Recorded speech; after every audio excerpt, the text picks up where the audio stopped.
Bonjour, j'ai le plaisir de vous présenter aujourd'hui les enjeux et les opportunités portés par le numérique responsable. Nous sommes tous témoins, aussi bien en tant que citoyens qu'acteurs économiques, de la formidable évolution de la technologie au cours de ces 50 dernières années. Le numérique est un sujet complexe sur le plan de la durabilité, sur le plan de l'empreinte environnementale. Pourquoi? Parce que cette complexité porte en réalité une dualité. D'un côté, le numérique apporte des réponses pour limiter l'empreinte environnementale d'un ensemble de processus. Prenons l'exemple du télétravail qui a permis de réduire l'empreinte écologique d'un grand nombre de travailleurs qui se déplaçaient tous les jours, quotidiennement. Mais le numérique, au travers de son formidable développement, c'est aussi une empreinte environnementale croissante avec une consommation accrue de ressources et une exploitation aussi d'énergie de plus en plus importante. Alors cette empreinte environnementale, sur quoi repose-t-elle en réalité concernant le numérique? Eh bien, savez-vous que le numérique, c'est pas moins de 4% des émissions de gaz à effet de serre à l'échelle mondiale. Si je devais dessiner une comparaison, je pourrais vous dire que c'est à peu près l'équivalent du Japon ou encore du transport aérien. Cette empreinte écologique très forte, elle réside essentiellement à 80% dans la fabrication des terminaux. Je vise les ordinateurs, les écrans télé, les scanners, les consoles de jeux vidéo par exemple. 80%, donc ce n'est pas anodin. Sur quoi cela repose-t-il? Bien tout simplement, sachez que pour produire un simple smartphone de quelques centaines de grammes, il va falloir exploiter des carrières, extraire des centaines de kilos de matière, utiliser des ressources considérables d'eau pour obtenir ces fameuses terres rares que nous allons avoir dans nos équipements. Donc, une consommation très forte de ressources. Quelles peuvent être les réponses que nous pouvons apporter à cette consommation excessive? Eh bien, tout simplement, on le voit, et très simplement, déjà, un allongement de la durée d'utilisation de nos outils. Arrêtons donc de céder tous les ans aux sirènes marketing qui nous proposent de changer de smartphone. Allongeons la durée d'utilisation de l'ensemble de notre parc informatique, de nos téléviseurs aussi, de nos consoles de jeux. Autre solution que l'on peut préconiser, c'est recourir à des achats responsables, notamment en s'équipant de matériel éco-conçu. Il existe pour cela des filières qui sont en train d'émerger dans le monde entier. Quoi d'autre aussi proposer? Tout simplement une meilleure gestion de nos déchets au travers du cycle de vie de nos produits. Sachez qu'aujourd'hui, seuls 17% des déchets électroniques produits font l'objet d'un recyclage. Je vous l'ai dit, une pollution essentiellement basée sur la fabrication de nos terminaux. Il faut savoir qu'en France, pour les 70 millions de Français, nous avons 800 millions d'appareils connectés. Bien, ces appareils, évidemment, polluent aussi au travers de leurs usages. Là aussi, les bonnes pratiques que nous pouvons recommander en matière d'usage.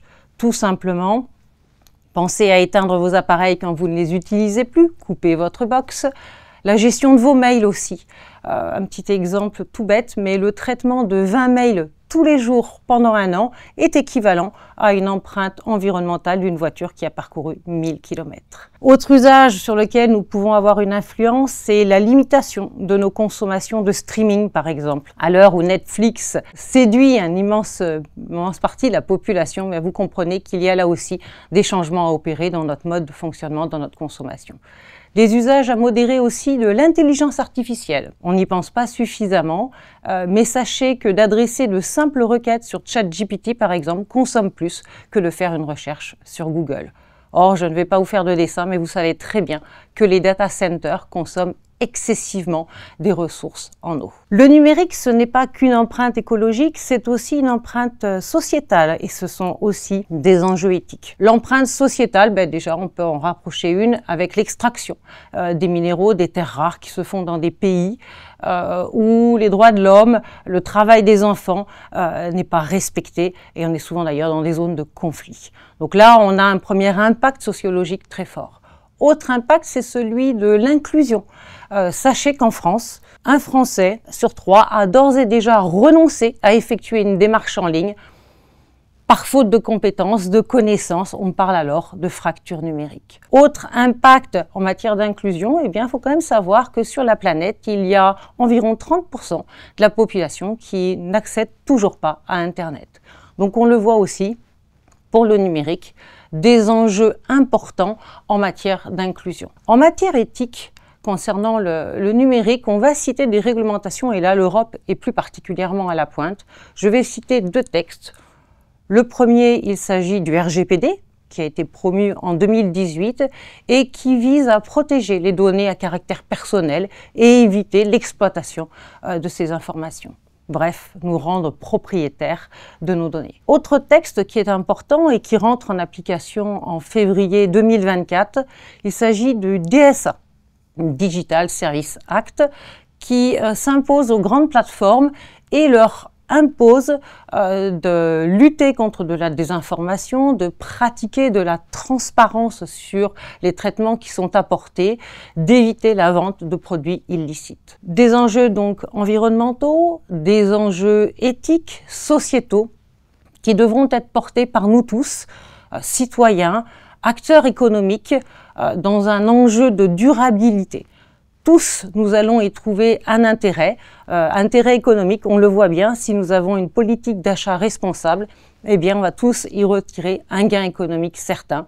Un enjeu éthique en luttant contre la désinformation, en luttant pour la protection des données. Je vous invite donc tous à engager cette politique de numérique responsable qui va viser à allier les enjeux d'un développement technologique utile pour tous, tout en réduisant notre empreinte environnementale, sociale, dans l'intérêt d'un monde durable, d'un monde prospère.